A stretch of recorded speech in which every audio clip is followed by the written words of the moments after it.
మురళి, మీ ఇన్నేళ్ళ investigative journey ఎక్స్పీరియన్సెస్లో ఏదైనా ఒకటి రెండు మంచి కత్తి లాంటి ఎక్సైటింగ్ ఇన్వెస్టిగేషన్స్ ఉన్నాయా? నార్త్ ఇండియాలో దిస్ ఇస్ 10 years బ్యాక్ కొద్దిగా బ్లాక్ లేబుల్ బాగా తాగుతారు. ఓకే, దానికి ఒక ఫాలోయింగ్, పెళ్ళిళ్ళు అది లేకపోతే ఇజ్జత్కి సవాల్ ఆ టైప్లో ఉంటుంది. టిపికల్ పంజాబీ, హర్యానా, జాక్వీ. Most of the north India it has to be black label, otherwise your nobody. Okay, so మన క్లయింట్ వాళ్ళు మన దగ్గరికి వచ్చారు. ఇట్లా we know lots of spurious, అంటే బాటిల్ బ్లాక్ లేబుల్దే, లోపల మందు వేరే, హిందీలో టర్రా అంటాం దాన్ని, అంటే నాటు సారా దరిదాపుగా రంగు ఉన్నది అట్లాంటివి ఉంటుంది.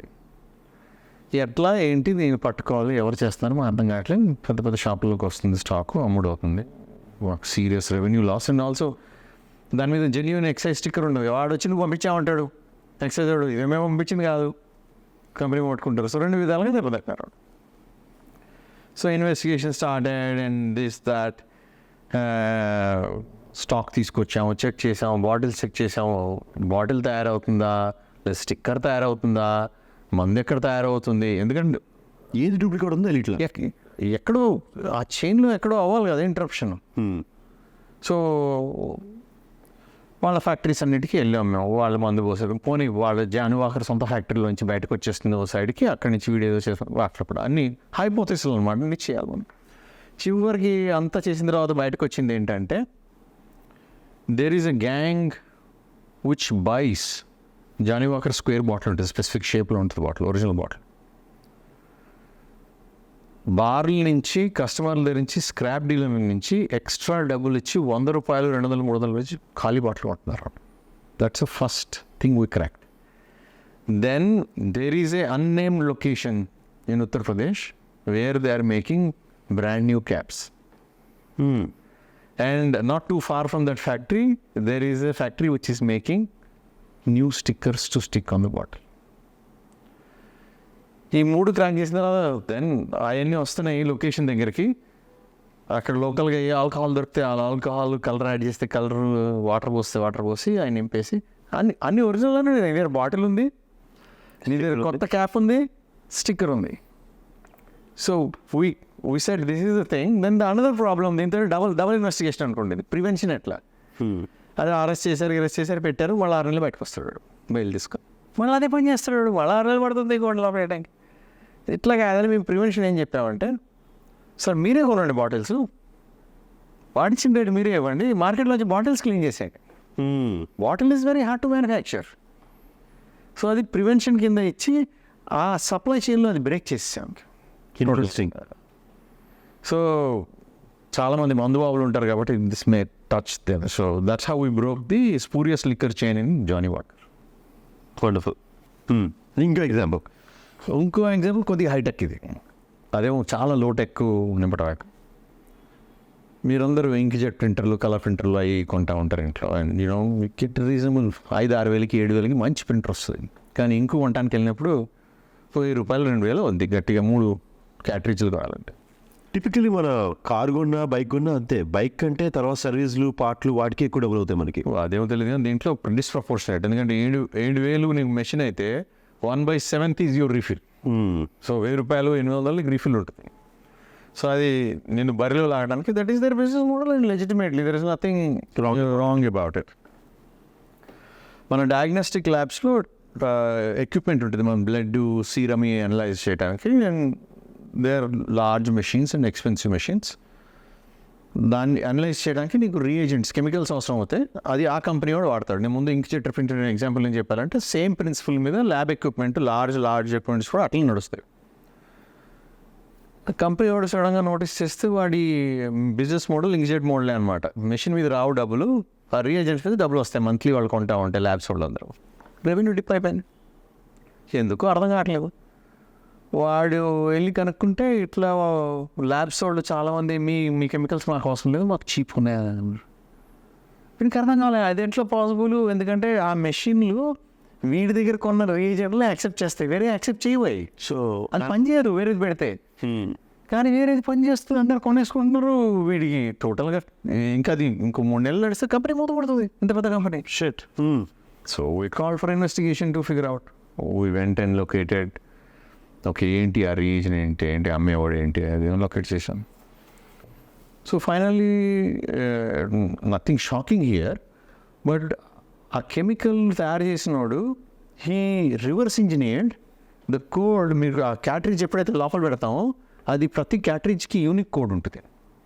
అది రెండు మెషిన్ మ్యాచ్ చేసుకుంటుంది. అచ్చా, అది బ్రేక్ చేశాడు. సో కెమికల్ యూనిక్ కాదు ఇక్కడ, ఆ క్యాటరేజ్ నెంబర్ బ్రేక్ చేస్తే అయిపోయింది. ఆ ఇంటర్ఫేస్ని బ్రేక్ చేశాడు. అది నేను ఒరిజినల్ అని చెప్తుంది. ఓకే, కెమికల్ తయారు చేయడం ఇస్ నాట్ గ్లోరియస్. మన ఫార్మా ఇండస్ట్రీ ఇంత పెద్ద reverse engineering is not a problem from a chemical perspective. అక్కడ ప్రొటెక్షన్ ఐపీ అనేది అక్కడ ఉంది. So the machine is not suppose, అది బ్రేక్ చేసాడు. And so that is actually infiltrating and stealing somebody's IP. So then we have to go and locate that guy, get a warrant from the court that he has broken this thing, go grab the records, bring the records and show how he has done that thing and prove him wrong. And we went all the way, not just investigation but the judicial support to expert evidence కూడా ఇస్తాం అనమాట. వీడు ఇట్లా crack చేశాడు కాబట్టి ఐపీని infringe చేశాడు వీడు. Interesting. చెప్తాం. సో ఇది చాలా హైటెక్. ఇన్ఫ్యాక్ట్ మీరు ఈ ఎగ్జాంపుల్ చెప్తున్నప్పుడు నేను చేసిన ఒక ఇలాంటి పని గుర్తొచ్చింది నాకు. సో ఏం చేసావా? నేను చేశాను ఒకటి ఇట్లాంటిదే, తెలుసో తెలియకో. సో మీరు చెప్పండి, నేను లీగల్లీ లైవ్ అనమాట అయితే. ఓకే. సో నేను బెంగళూరులో నా ఫస్ట్ జాబ్ చేస్తున్నప్పుడు ఫస్ట్ టైం డబ్బులు వచ్చినాయి, సొంత డబ్బులు, శాలరీ. అప్పటి వరకు మంత్లీ మహా అయితే 3,000-4,000 బతికి వాళ్ళం. సడన్గా 25,000 చేతికి వస్తున్నాయి. సో ఆ టైంలో కోరికలని we wanted to do McDonald's, Domino's, ఈ వెరిగే అనమాట. కోరికలే గుర్రాలు అయితే అంటారు. సో ఆ టైంలో నేను ఆన్లైన్లో ఆర్డర్ చేశాను. అప్పుడు పిజ్జా ఎంతో 300 రూపీసే ఉండేది. సో వాడు 1+1 కోడ్ ఉండేది. ఒకసారి ఎక్కడో కోడ్ నాకు చేతికి ఇచ్చారు, నేను వాడుకున్నా, బాగానే ఉంది, డబ్బులు వచ్చేస్తుంది. అరే కోడ్ ఏదో ఉంది, దీనిలో ఏదో లాజిక్ ఉన్నట్టు అనిపించి నాకు నా మన క్యాట్ ఎగ్జామ్లో వీటిలో బాగా నేర్పిస్తారు ప్యాటర్న్ రికగ్నిషన్. సో అది ఆల్మోస్ట్ 10 digit 12 digit కోడ్. అది నాకు ప్యాటర్న్ అర్థమైంది, దాంట్లో ఏదో మైండ్ తగిలింది. సో ట్రై చేశాను 4-5 రకాల ప్యాటర్న్లు. ఒక 8 నిమిషాలు ట్రై చేసి పని చేసింది. అరే భలే పని చేసింది కదా అని చెప్పేసి మళ్ళీ ట్రై చేశాను. అక్కడ నుంచి ఆల్మోస్ట్ ఒక 4 రోజులు రోజు పొద్దున సాయంత్రం 1+1 ఆర్డర్ చేసి ఫ్రీగా తినేసేవాడు అనమాట. ఆల్మోస్ట్ ఒక 1-2 months తర్వాత ఎప్పుడో వాడికి అర్థమైందో మరి ఏం జరిగిందో ఆ ప్యాటర్న్కి పని చేయడం అయిపోయింది. ప్రత్యేక నేను అప్పటి నుంచి చేయడం ఆపేసాను. సో ఇది కూడా అలాంటిదేనా?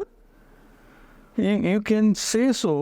It has a pattern of that pattern you broke, but it's much more complex. ఆ ఇంటర్ఫేస్ లాక్ని ఒక ప్యాటర్న్ ద్వారా వాడరు వాళ్ళు. It is more a hash value. You can't reverse engineer it easily. But వాడంటే సరే దొంగ ప్రొడక్ట్ తయారు చేశాడు, తీసుకెళ్ళి అమ్మాడు, డబ్బులు సంపాదించుకున్నాడు కాబట్టి తప్పు అనుకుందాం. నేను ఒక కస్టమర్ని, నాకు కోడ్ ఇచ్చారు, నేను ఇంకో 4 రకాల కోడ్ ట్రై చేశాను, పని చేసింది. ఇది కూడా తప్పేనా? లీగలీ నా మీద కేసు ఇచ్చేవాడు. లీగల్లీ వేయచ్చు, నీకు ఇచ్చిన కోడ్ కాకుండా నువ్వు ఇన్వైట్ చేసావు కేసు. కానీ నీ మీద కేసు వేయడానికి వాడు లాక్స్ తీసుకొచ్చి అనలైజ్ చేయడానికి ఎక్కువ డబ్బులు అవుతాయి. పిజ్జాకి 300 కంటే. సో 30 పిజ్జాలు తినగా నాకు చీపే అవుతాడు. సో అందుకని నా మీద పెద్ద కేసు అయ్యే ఛాన్స్ లేదు.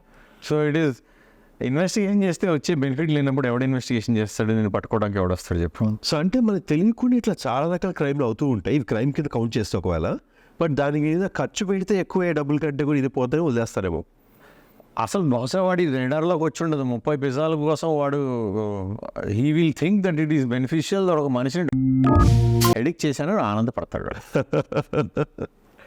వండర్ఫుల్. ఇంకేదో ఒక ఎగ్జాంపుల్ చెప్పండి సార్. ఇంకా sexual harassment, which is at a workplace, can have to be a big one. And regularly these events happen, or accusations happen at least. And generally the women are the ones who suffer. But it doesn't have to be the case all the time. And a lot of them also are red herrings. I mean, nijal gaad accusations could be rebuttal or reprimand for a bad, let's say, appraisal. Understood. ఆ సంవత్సరంలో మీకు మంచిగా రాలా, అది కూడా అన్ని రకాలు ఉంటాయి. So as human beings all mixes will happen. But I think most of these posh cases and domestic violence cases, దానిలో అన్ని నిజాలు ఉంటాయో అంతకంటే ఎక్కువ ఫేక్ కూడా రిపోర్ట్ అవుతాయని నా సర్కిల్లో నేను చూసిన assumptions. Domestic violence or 498A, that's a different subject on its own, and Supreme Court has taken a serious view on it. The abuse is unbelievable of that section, so let's not go there. That's a episode on its own if we go there, so I'll leave it there. Okay. But poshish related cases, if you see, this is accusation done, and there is a posh committee, and it goes proper process of evidence and reporting, and you collect evidence and speak to the four parties, and the accused will be asked not to come to the office, so that investigation, all those things are being done. And the accusation is, the guy has sent some content which is not appropriate to be shared with a female colleague. Photo or image or something. So, and the lady has shared those things with the investigation committee and everything else, and we, as per the procedure, we go image both sides, and we went through the conversations, and finally, when we looked at the historic messages both sides, they are peers.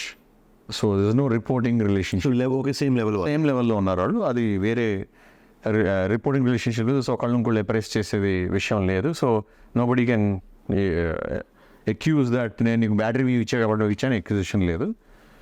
The other side defence was we're always friends, we're always doing it, and the lady says no, this is the first time he did, I'm deeply hurt and I'm scared to come to office and all those things.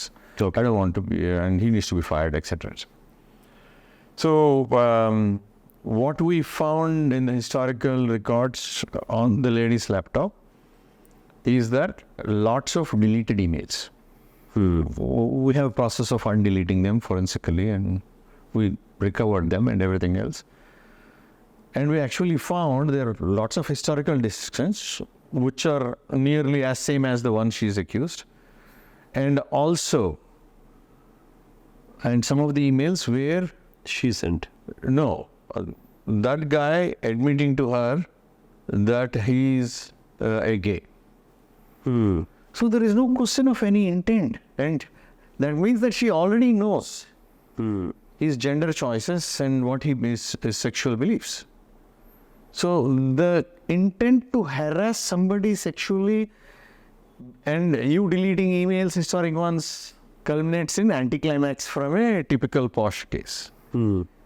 So that was a revelation for us, because generally we always go, it's a woman, she said this, so we should fire the guy. You have other side also being right. But let's say ఈ కేసులో evidence recover చేయగలిగారు కాబట్టి okay, you found the truth. Yeah. But some cases where you can't retrieve the evidence, అప్పుడు ఏమి ఇక్కడ? No, then we look for other behaviors and circumstantial things which happened then. Are the people who observe this behavior, or let's say if the guy is potentially, the accused is the criminal, then are there other women who felt the same way as this lady is behaving? So you try to expand the web around them. And generally an offender and a sexual harasser will not choose one target. He will have many targets. And he will make an advancement to the most potential one he can. So ఒకరికి జరిగితే అది వాళ్ళకి మాత్రం జరిగే ఉండకపోవచ్చు, ఇంకా చాలా మంది జరుగుతుంటారు. డైరెక్ట్గా ఇండైరెక్ట్గా అబ్జర్వ్ చేసిన వాళ్ళు చాలా మంది ఉంటారు. So it is very rare that it only happens between two people and nobody has ever observed. ఇద్దరు పత్తిత్తులే సడన్గా ఇద్దరి మధ్యన అని చాలా రేర్గా జరుగుతాయి. There could be smart people, but that's how I would approach it as a investigation. Got it. So బేసిక్గా ఇన్వెస్టిగేషన్ చేసే పద్ధతి ఏంటి అసలు? ఎక్కడ స్టార్ట్ అవుతుంది, ఎట్లా వెళ్తారు మీరు? ఒక క్లూస్ కానీ గ్యాదర్ చేసే పద్ధతి కానీ? మాకు డబ్బులు ఇచ్చేవాడు ఎక్కడి నుంచి స్టార్ట్ చేయాలని చెప్తే అక్కడి నుంచి చెప్తాం. First principle is we're not law enforcement. We have a starting point where somebody says this is the situation. Based on that you have a primary accused people who are a large subset of people. వాళ్ళు 20 మంది కావచ్చు, కొన్ని కేసుల్లో 120 మంది, 1200 మంది కావచ్చు. My first job is to reduce that target accused population to addressable, manageable fashion. దానికోసం conditions, situations, hypothesis తీసుకొచ్చి తగ్గిస్తాం ఫస్ట్. అప్పుడు దాకా హారిజాంటల్గా వెళ్తున్నాం ప్రాసెస్లో. అది ఎప్పుడైతే నేను తగ్గించగలుగుతానో అప్పుడు ఇన్ డెప్త్ వెళ్తా. అప్పుడు ల్యాప్టాప్లు, ఫోన్లు, జీవిత విధానాలు, అవన్నీ అబ్జర్వ్ చేయడానికి పాసిబుల్ అవుతుంది. Then I have lot more correlated points I can inspect upon. So తప్పు చేసేవాడు వాడు లైఫ్లో చేసే ప్రతి దాన్ని వాడు ట్రేస్ చేస్తే ఈజీగా దొరికిపోతాడు. ప్రతి ఒక ఇన్సిడెంట్ కూడా ట్రేస్ చేయాల్సిన అవసరం లేదు. 4-5 ఇన్సిడెంట్స్లో నీకు ట్రెండ్ తెలిసిపోతుంది. వెళ్ళి వాడు 20 సంవత్సరాల క్రితం ఏం చేశాడో చూడాల్సిన అవసరం లేదు, వాడు 20 మంది ఏం చేశాడో 2-3 తెలిసిపోతుంది నీకు. Any one more incident that you can tell about? నీ రోజుకి ఇది చాలా బాగా. Okay, done.